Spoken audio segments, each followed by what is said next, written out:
ಧರ್ಮಸ್ಥಳ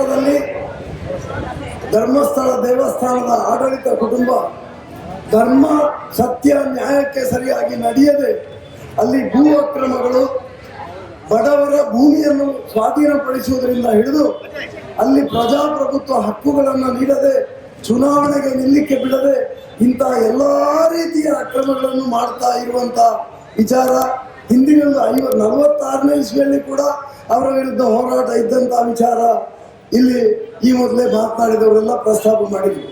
ಇನ್ನು ಈ ಏನು ಷಡ್ಯಂತ್ರ ಇದೆಯಾ, ಡಾಕ್ಟರ್ ಹೆಂಡತಿಯನ್ನು ಕೊಂದಾಗ ಡಾಕ್ಟರನ್ನೇ ಕೊಲೆಗಾರ ಮಾಡುವ ಷಡ್ಯಂತ್ರ, ದೇವಾನಂದರ ಮಗಳು ಪದ್ಮಲತಾಳನ್ನು ಕೊಂದಾಗ ಅವರ ಮನೆಗೆ ಬಂದು ಸರ್ಚ್ ಮಾಡಿದ್ರು. ಸರ್ಚ್ ಮಾಡಿ ಏನು ಸಿಕ್ಕಿದೆ ಅಂತ ಇವರು ಷಡ್ಯಂತ್ರ ಮಾಡ್ತಾರೆ ಅಂತ ನಮ್ಗೆ ಅರ್ಥ ಆದಾಗ ಅವರು ಏನು ಸಿಕ್ಕಿದೆ ಅಂತ ರಿಪೋರ್ಟ್ ಕೊಡದೇ ಇದ್ರೆ ನಿಮ್ಮನ್ನು ಹೋಗ್ಲಿಕ್ಕೆ ಬಿಡುವುದಿಲ್ಲ ಅಂತ ನಾವು ನಿರ್ಬಂಧ ಮಾಡಿದೆವು. ಅವರು ತೋಡಿತ್ತು, ಆ ತೋಡ್ದಾಡಬೇಕಾದ್ರೆ ಸೊಂಟರವರೆಗೆ ನೀರು ಬರುವಷ್ಟು ಮಳೆ ಕೂಡ ಇತ್ತು. ಅದರ ಮೇಲೆ ಇದ್ದ ಸಂಕವನ್ನು ತೆಗೆದು ಬಿಸಾಡಿ ಪೊಲೀಸರಿಗೂ ಧರ್ಮಸ್ಥಳದ ವಾಹನದಲ್ಲಿ ಬಂದದ್ರಿಂದ ಅವರನ್ನು ನಾವು ರಿಸ್ಟ್ರಿಕ್ಟ್ ಮಾಡಿದ್ರಿಂದ ಅವರಿಗೆ ಅದು ಷಡ್ಯಂತ್ರ ಧರ್ಮಸ್ಥಳದ ದೇವಾನಂದರ ಮೇಲೆ ಮಾಡಲಿಕ್ಕೆ ಆಗಲಿಲ್ಲ.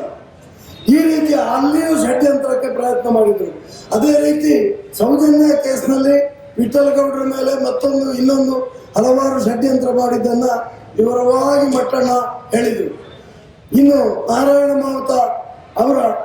ನಾರಾಯಣ ಮಾವುತರ ಹೆಂಡತಿ ಅವರ ತಂದೆ ಬಾಬು ಸಪಲ್ಯರು ನಮ್ಮ ರೈತ ಸಂಘದ ಬಹಳ ದೊಡ್ಡ ಕಾರ್ಯಕರ್ತ ಆಗಿದ್ದವರು.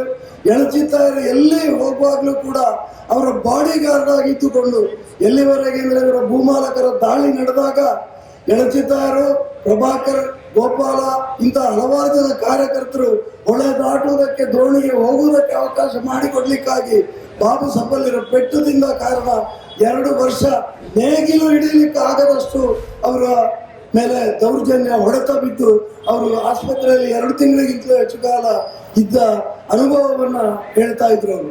ಈ ರೀತಿಯ ದೌರ್ಜನ್ಯ ಅವ್ರದ್ದು ಬೇಕಾದಷ್ಟು ಆಗ್ತಾ ಇತ್ತು. ಈಗ ನಾವು ಈ ಹೋರಾಟವನ್ನು ಒಂದು ಹಂತಕ್ಕೆ ತಂದು ನಿಲ್ಲಿಸಿದ್ದೇವೆ. ಹೆಚ್ಚು ಮಾಡುತ್ತಾ ಇರೋದಕ್ಕೆ ಸಮಯ ಇಲ್ಲ ಅಂತ ಸಂಘಟಕರು ಹೇಳ್ತಾ ಇದ್ದಾರೆ. ನೋಡಿ, ಇವತ್ತು ನಾವು ಫ್ರೀಡಮ್ ಪಾರ್ಕ್ನಲ್ಲಿ ಇಷ್ಟು ದೊಡ್ಡ ರೀತಿಯಲ್ಲಿ ಸೇರಿದ್ದೇವೆ. ಇವತ್ತು ಕರ್ನಾಟಕದ ಮೂಲೆ ಮೂಲೆಗೂ ಬಹಳ ದೊಡ್ಡ ರೀತಿಯಲ್ಲಿ ಸಮೀರ್ನ ವಿಡಿಯೋದ ಮುಖಾಂತರ 2 ಕೋಟಿ ಜನರಿಗೆ ತಲುಪಿದೆ.